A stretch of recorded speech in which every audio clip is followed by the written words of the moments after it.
राधे राधे दोस्तों, संस्कृति व्लॉग में आप सभी का स्वागत है। तो कैसे हैं आप सब? आशा करती हूँ कि आप सब अच्छे हैं। और सबसे पहले तो आप सभी को आज यानी 30 नवंबर उत्पन्ना एकादशी की हार्दिक शुभकामनाएं। तो मैं इस व्रत की कथा पढ़ने जा रही थी, तो मैंने सोचा क्यों ना आप सभी को भी इसका श्रवण पान कराया जाए। उत्पन्ना एकादशी। उत्पन्ना एकादशी का महत्व।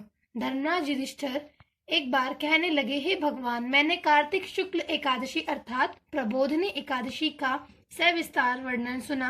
अब आप कृपा कर मुझे मार्गशीर्ष माह के कृष्ण पक्ष की एकादशी के विषय में भी बताएं।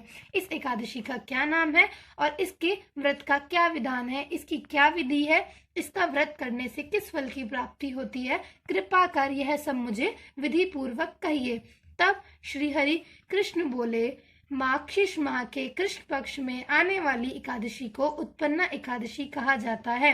यह व्रत शंखोद्धार तीर्थ में स्नान करके भगवान के दर्शन करने से जो फल प्राप्त होता है उसके बराबर पुण्य मिलता है।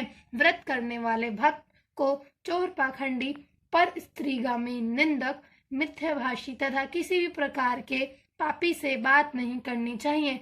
इसका मातम्य मैं तुमसे कहता हूँ, ध्यान पूर्वक सुनो। उत्पन्ना एकादशी व्रत कथा।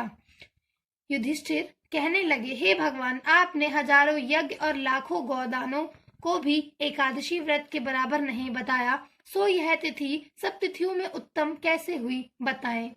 भगवान कहने लगे, हे युधिष्ठिर, सतयुग में मुर नाम का दैत्य उत्पन्न हुआ। वह बड़ा बलवान और भयानक था। उस प्रचंड दैत्य ने इंद्र, आदित्य, वसु, वायु, अग्नि आदि सभी देवताओं को पराजित करके भगा दिया। तब इंद्र सहित सभी देवताओं ने भयभीत होकर भगवान शिव से सारा वृतांत कहा और बोले, हे कैलाशपति, मुर दैत्य से भयभीत होकर सब देवता मृत्यु लोक में फिर रहे हैं। तब भगवान शिव ने कहा, हे देवताओं, तीनों लोकों के स्वामी, भक्तों के दुखों का नाश करने वाले भगवान श्री हरि विष्णु की शरण में जाओ, वे ही तुम्हारे दुखों को दूर कर सकते हैं। शिव जी के ऐसे वचन सुनकर सभी देवता क्षीर सागर में जा पहुंचे। वहां भगवान को शन करते हुए देख हाथ जोड़कर उनकी स्तुति करने लगे कि हे देवताओं द्वारा स्तुति करने योग्य प्रभु, आपको बारंबार नमस्कार है। देवताओं की रक्षा करने वाले मधुसूदन, आपको नमस्कार है। हमारी रक्षा करें। दैत्यों से भयभीत होकर हम सब आपकी शरण में आए हैं। आप इस संसार के कर्ता, माता पिता, उत्पत्ति और पालन करता और संहार करने वाले हैं। सबको शांति प्रदान करने वाले हैं। आकाश और पाताल भी आप ही हैं। सबके पितामह ब्रह्म, सूर्य, चंद्र, अग्नि, सामग्री, होम, आहुति, मंत्र, जप, यजमान, यज्ञ, कर्म कर्ता, भोक्ता भी आप ही हैं। आप सर्वव्यापक हैं। आपके सिवा तीनों लोकों में चर तथा अचर कुछ भी नहीं है। हे भगवान, दैत्यों ने हमको जीतकर स्वर्ग से भ्रष्ट कर दिया है और हम सब देवता इधर उधर भागे भागे फिर रहे हैं। आप उन दैत्यों से हमारी रक्षा करें। इंद्र के ऐसे वचन सुनकर भगवान विष्णु कहने लगे, हे इंद्र, ऐसा मायावी दैत्य कौन है जिसने सब देवताओं को जीत लिया है और उसका नाम क्या है, उसमें कितना बल है और वह किसके आश्रय में है और उसका स्थान क्या है, यह सब आप मुझे बताएं। भगवान के ऐसे वचन सुनकर इंद्र बोले, भगवान, प्राचीन समय में एक नाड़ी जंग नामक राक्षस था। उसके महाप्रकर्मी और लोक विख्यात मुर नाम का एक पुत्र हुआ।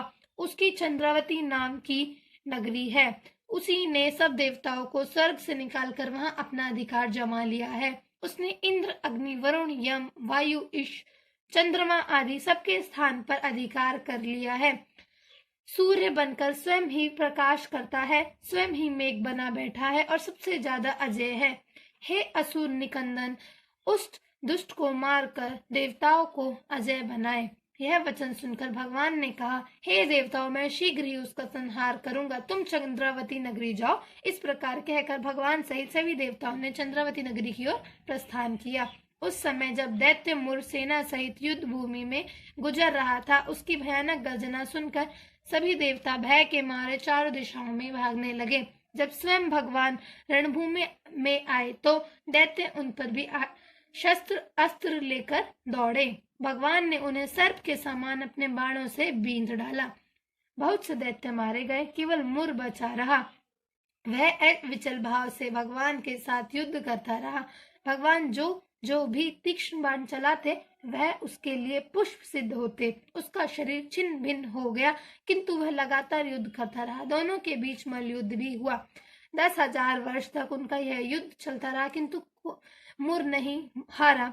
थक कर भगवान बद्रिका आश्रम चले गए। वहां हेमवती नामक सुंदर गुफा थी। उसमें विश्राम करने के लिए भगवान उसके अंदर प्रवेश कर गए। यह गुफा 12 योजन लंबी थी और उसका एक ही द्वार था।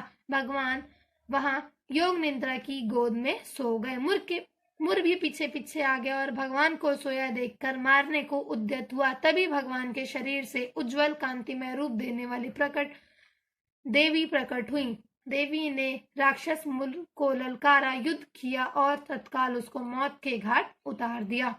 तब श्री हरि विष्णु जब योग निद्रा की गोद से उठे, सो सब बातों को जानकर उस देवी ने कहा कि आपका जन्म एकादशी के दिन हुआ है, अतः आप उत्पन्ना एकादशी के नाम से पूजित होंगे। आपके भक्त वही होंगे जो मेरे भक्त होंगे। बोलिए श्री हरि विष्णु भगवान की जय। राधे राधे।